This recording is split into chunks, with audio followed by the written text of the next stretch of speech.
Good evening, everyone. Fellow awardees, alumni, friends, and family. My family members are here, my husband and two of our three sons, and our daughter-in-law and our two grandchildren are here. So,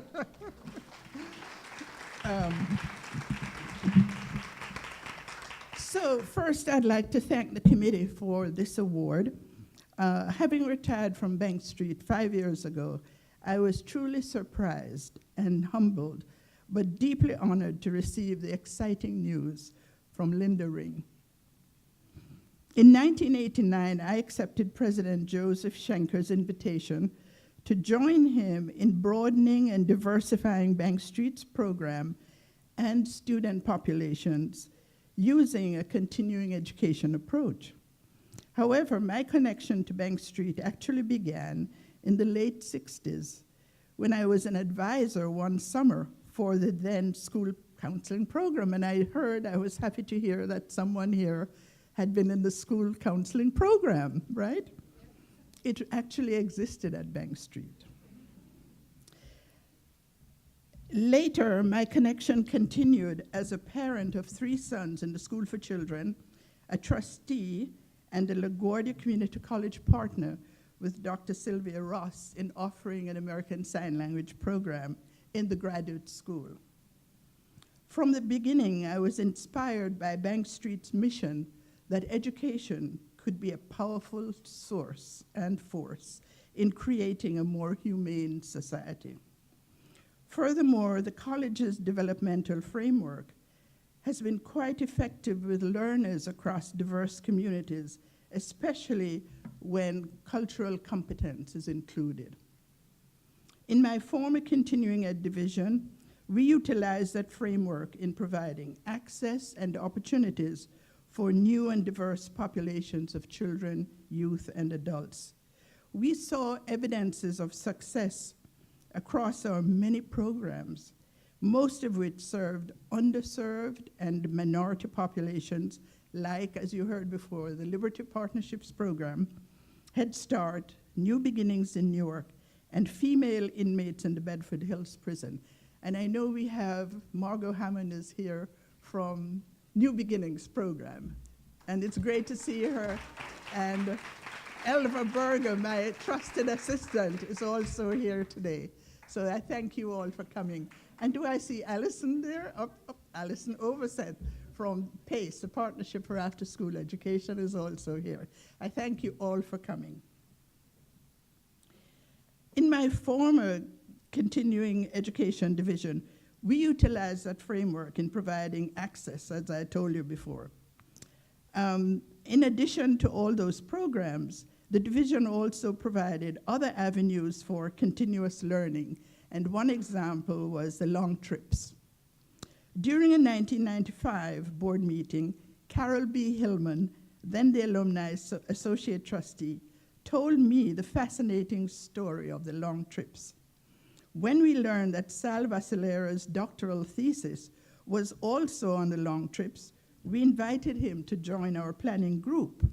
On each long trip, Sal, who is a historian and storyteller, besides a faculty member, shared his vast knowledge about the existing social, economic, and racial climate during the early trips.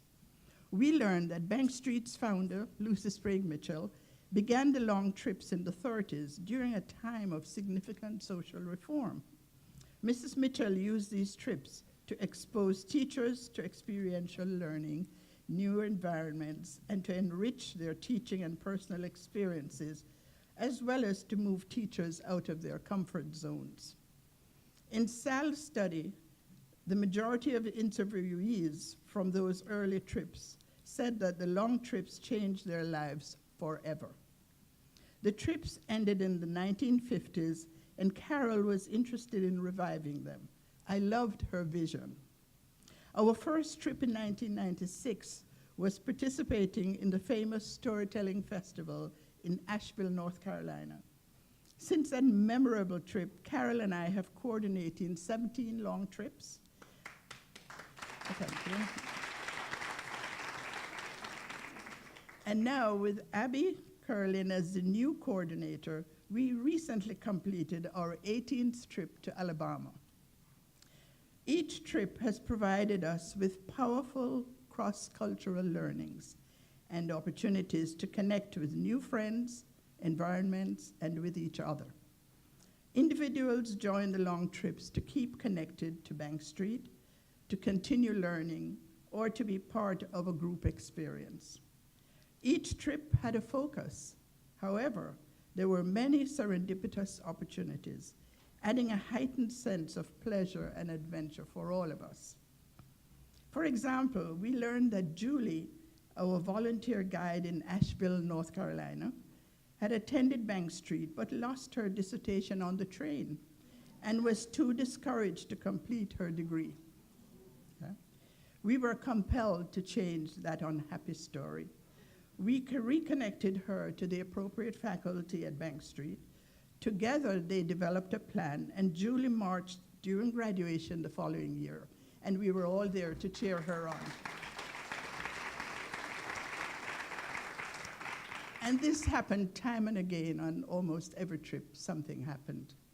For me, the week spent in the Penn Center on St. Helena's Island in South Carolina and the trip to the Highlander Folk Center in Tennessee were among my most memorable trips. We expanded our knowledge of African American history, the Gullah Geechee culture, and the civil rights era. When I heard Gullah Geechee language, I felt so connected because I'm from Jamaica originally, and we speak that patois also, so we could understand the Gullah language very easily. The Penn Center was the first school established in 1862 to educate formerly enslaved individuals. Called the Port Royal Experiment, its aim was to determine whether the now freed population could learn.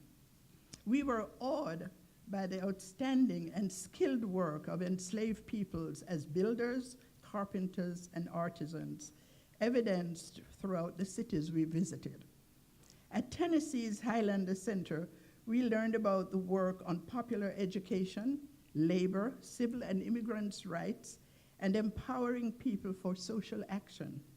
We sang with the famous Guy and Candy Carawan before leaving for Nashville, where we sat at the recreated lunch counter in the very impressive Public Library's Civil Rights Room. And if any of you should go to Nashville, I would encourage you to visit that public library. It is an amazing place. We watched stories about courageous people like James Lawson, who studied nonviolence under Gandhi, and Septima Clark, who taught literacy to African Americans so they could vote. Visiting Finland, Denmark, Iceland, and the forest schools in Scotland, we observed the freedom and independence allowed children to explore and learn from their lived experiences. In these countries, we also learned that there is no bad weather, only bad clothing. Our group was heartily welcomed wherever we visited. During the Penn Center visit, my contact initially said she could only be with us for one day. She remained with us throughout our 7 days stay. A reflection meeting occurs at the end of each trip when participants share their thoughtful and candid reactions. Carol's word, and that's Carol B. Hillman over here, beautifully delivered, poetic, and so humanistic, always seemed to capture the essence of that particular trip. In 2017, Carol calmly reflected, and I quote, "Each day of our trip to Detroit filled me with both thoughtfulness and reverence, a reverence which took on different nuances of meaning as we explored neighborhoods, witnessed crumbling factories and abandoned houses, talked the talk with community organizers, teachers, and urban farmer, listened to jazz, and felt an overarching air of dedication and hope to improve the human condition," end of quote. I now end with Carol's words of wisdom at our reflection meeting in Scotland, where she reminded us that as educators, and I quote, "We understand that true learning needs time to settle in." Thank you.